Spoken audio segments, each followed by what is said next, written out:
What's goody, everybody? Welcome back. In today's video, I'm just going to be giving you the start to my next 5 YouTube videos, and it's going to be basically ranking my best players by each position for the NBA draft, since the NBA draft's on Thursday. When I'm recording this, it's Saturday, so hopefully I can get my big board out as well and have 6 episodes, but I'm going by position first. And the first position is point guard, and that's what we're going to be talking about today. So, my top 5 point guards are in a different order than you'd expect. Now, we might not have the same ideas on certain players' positions, but I hope that isn't like problematic. Like, there's only a few guys that can play multiple positions, and I might have them at point guard, even though you might have them at shooting guard. But they're not on the list, then you can make your complaints. But there's some prospects I personally don't care for at all that are point guard, such as Kobe Buffkin. I don't think Anthony Black's a point guard, and I'm not high on him either.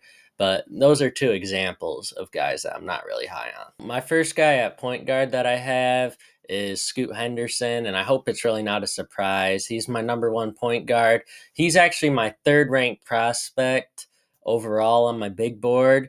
So that might be different from you. I do highly believe, and I think Charlotte would be stupid to not take him second overall. Scoot is my second prospect in a realistic situation, but I have a different guy that I really like over him.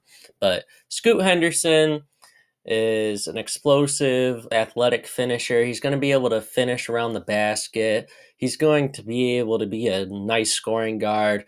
There's a lot of comparisons that I've heard, but my favorite one is Russell Westbrook. Now, I think current Russell Westbrook or Lakers Russell Westbrook is his floor. I personally believe, given the right fit, that Russell Westbrook is going to be a quality NBA player no matter what.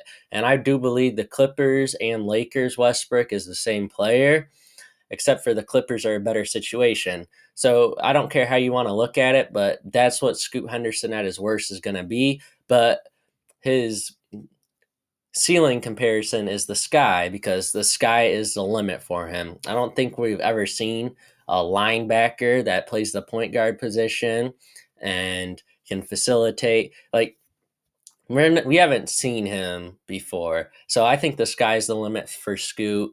And that's why he's number one overall point guard and the number 3 ranked player overall. For my second best point guard, it's Amen Thompson. Now, I differ from a lot of people since I'm not high on the Thompson twins at all. I honestly think that they're going to be bust. I don't like the Overtime Elite League. Anyone who's watched basketball knows that league sucks. I think the Thompson twins are just going to take too much time in order to reach the ceiling that they're being projected as. And I think the teams that would have been best for them to go to is definitely San Antonio Spurs, and they're going to take Wembanyama. They're the only team that could really afford the time. And now that they're getting Webby, they can't really afford the time. So I'm not high on either of these guys. And Amen, who is my second point guard, is ranked number 7 overall. Now, he's athletic, explosive. He has a high ceiling, but he also has a really low floor. So, at his best, in my opinion, I think he's going to be Ben Simmons, prime Ben Simmons. And at his worst, he's going to be current Ben Simmons, because we don't know what we're going to get from him.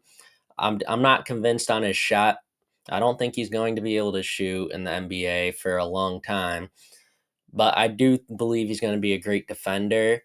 So as long as he's healthy and playing, there's going to be a spot on him on the roster.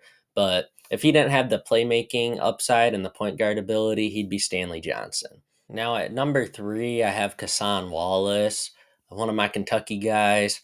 I'm high on Kassan Wallace as a defender, but worst case scenario, he just doesn't work out offensively, and he's a guy that comes off your bench to guard like Steph Curry, Jamal Murray's, but he has a ton of upside. There's a high level of athletic ability, explosiveness. He's shown grit and grind. He can play through injuries and whatnot. So that's why I'm really high on him as a player. But if we talk about floor and ceiling for Kassan Wallace, I think his floor is definitely current Davion Mitchell, where he only plays in certain situations. But I think his ceiling is honestly Dwayne Wade. Now, if you're just watching the highlights, he's a really good shot blocking guard like Dwayne Wade, and he can be very explosive like Dwayne Wade was. Now, will he ever reach the Dwayne Wade level? Probably not. But that's who I'd have to compare him to if we're talking about best case scenario. Now at number 4, I have Marcus Sasser, and I think he's very, very underrated right now. I have him ranked 4 as a point guard, but 16 overall.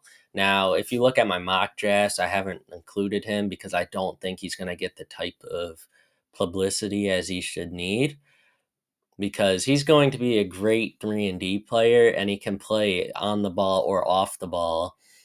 So that's why I honestly have to give him a ceiling comparison to Bradley Beal, because Bradley Beal came into the league as just a shooter.